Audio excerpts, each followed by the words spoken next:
Hello, everybody, and welcome to another episode of the Liberal Red Pill. Today, we are talking about shocking news coming out of the media reports and different media sources and outlets of a French born Canadian woman suspected of mailing poison to the United States president at the White House and had tweeted some very incendiary, vitriolic remarks prior to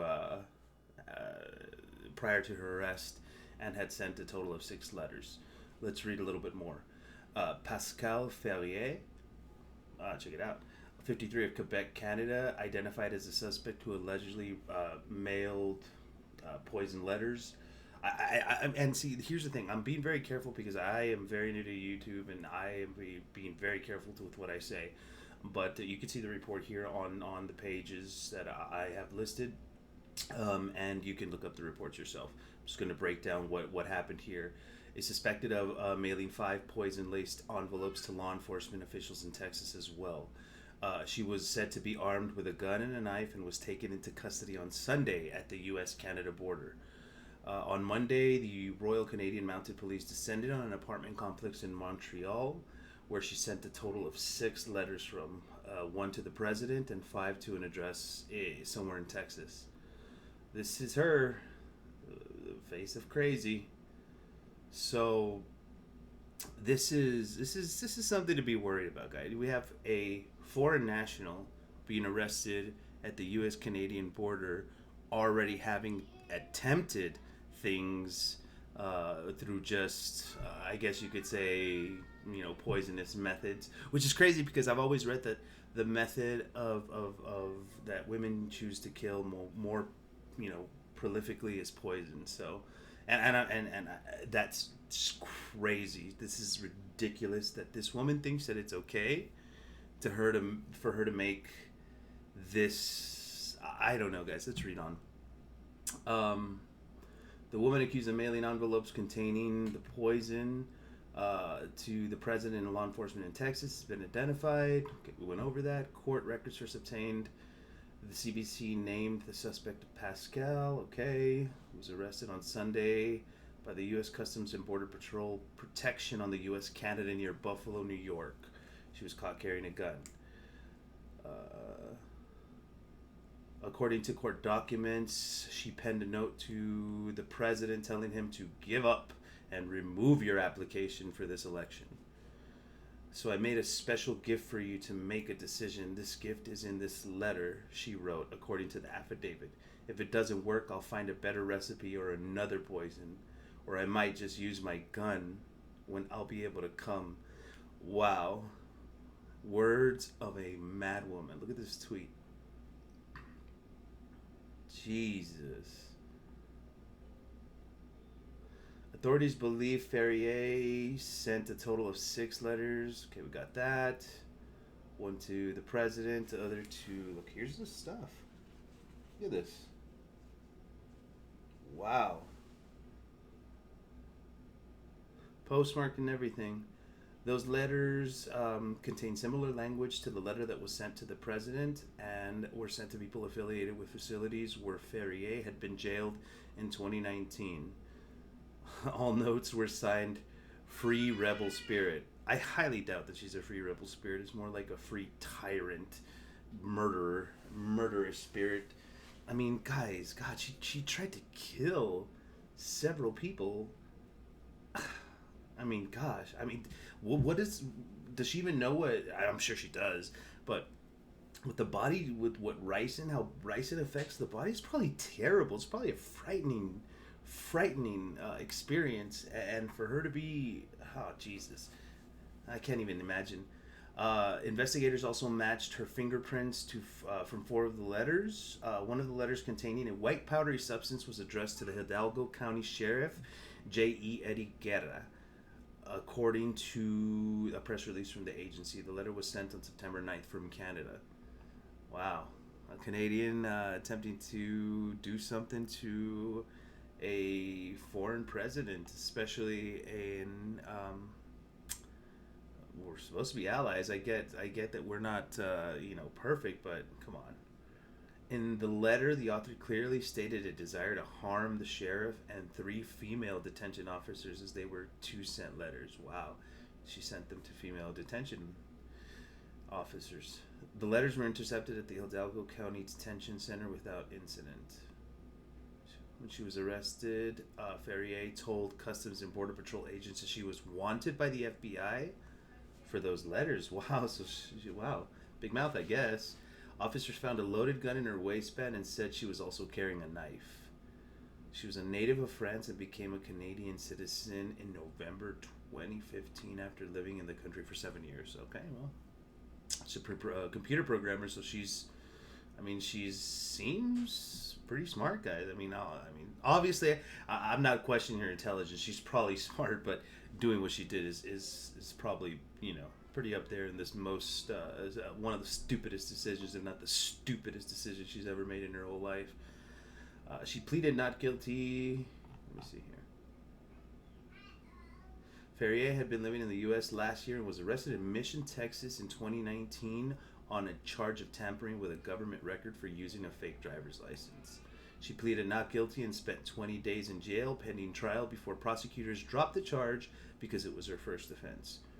Okay, so they dropped the charge. Just weeks after regaining her freedom in May, Ferrier was deported back to Canada for overstaying her 6-month visa and committing a crime on U.S. soil. Gosh. So she already kind of had some animosity to the United States of America due to the fact that she was doing things she shouldn't have been doing while here. I wouldn't use a fake driver's license. I have a real driver's license. Why do people need to use fake driver? Unless you're committing crime, that's the only thing. I have a real driver's license. I have all my real information and all my real documents. Nothing's fake because I have no intentions on committing any crime. As you can see, people who have, if you experience, and this is what I think, the thing about people that have committed these types of crimes, if you have committed a crime where using fake documents, there's nothing beyond your purview, in our opinion, because you've used fake documents attempting to either, get some sort of benefit. I don't do stuff like that. So I do have a real big problem with people who do use fake documents and whatnot to get and attain benefits. I don't care how small the offense might be. My driver's license is my driver's license. I have it. There's no reason not to have it. There's no reason not to be able to have your proper documentation. And if there's incorrect information, there's avenues and forms from which to, address and correct those information. A Twitter account associated with Pascal reportedly sent out an anti-Trump tweet with the hashtag, I don't want to say that, but let's just say she wanted to do, for those listening, she wanted to do harm to the President of the United States.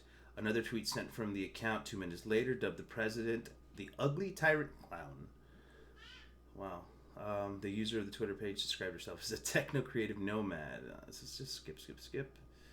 So as you can see here, we have, developments. The situation is getting worse. It looks like it doesn't seem like it's getting better. And now we have foreign nationals attempting to actively do something about it. And that's a little, it's a little unnerving. And the reason it's a little unnerving is because, people are actually starting to do something. And if people are starting to do something, then we don't know how crazy these people have got. I get it. Like, you don't like Donald Trump, but we need to stop this whole Trump derangement syndrome and everybody just going so crazy, because it's not healthy for anybody. I've taken a step back and I've looked at both sides, and I realized that although both sides have a lot of issues, the left is going crazy.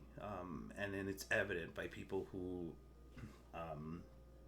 can't seem to relax and let the situation pass. Let the 4 years go. Let the 8 years go. Jesus, if you don't win, you don't win.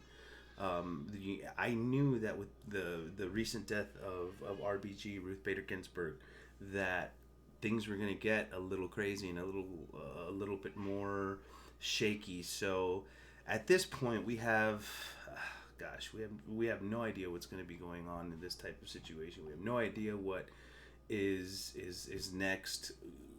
I am going to be casting my vote. I've been pushed and pushed and pushed and pushed. And I just don't know why people feel that it's okay to be so intimidating and so crazy. Gosh, it's starting to become a little bit just over the top with people posting their screams and having breakdowns and just it's really disgusting that you see a lot of these weak people with big platforms being thrusted forward and being propped up by the media and being propped up by these leftist Twitterati and other agenda type platforms who constantly take action on things that are within their purview. You know, I've been looking at the whole Twitter and the way they censor and YouTube and all that stuff, and I am of the same belief that they have the tendency of censoring more conservatively. They have the tendency of censoring more stuff that would be more right, and they let people. I mean, her tweets were up there, so I mean, I don't know what to say. I don't know why, you know, a video and so many other things like the hashtag learn to code would get you automatically banned, yet this woman can put vitriolic and death threats on the internet on using that exact same platform and nothing happens to her. So that's a little unnerving. At this point, we don't even have reports of that um, they were ever even reported from Twitter. You know, did anybody even report these tweets? Did anybody take a look at these tweets and advise the Secret Service? I don't know.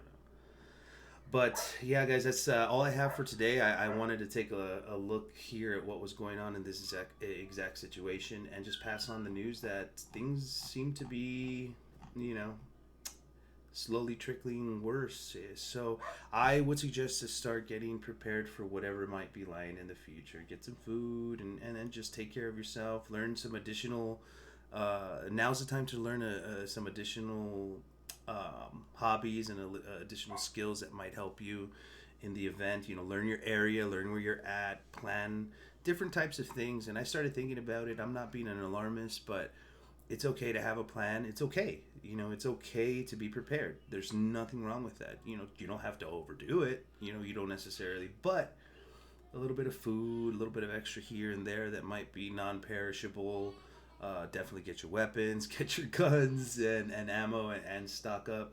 And, you know, if you haven't gotten out to the range to practice up, learn a little bit more about your weapon. I'll be going on a hunt pretty soon just to try to get a little bit more of the outdoor skills honed up before the winter comes along. Uh, well, that's all I have today. I wanted to show you what was going on. Several sources as well. I know I wanted just to be sure that it wasn't the Daily Mail that we were going after. Just to, you know, for information, you know, it's widely reported also by NBC News, ABC News, and all the media outlets. That's all I have for today, guys. Until then, protect yourself, protect your family, and be safe wherever you are and wherever you go. Have a good day.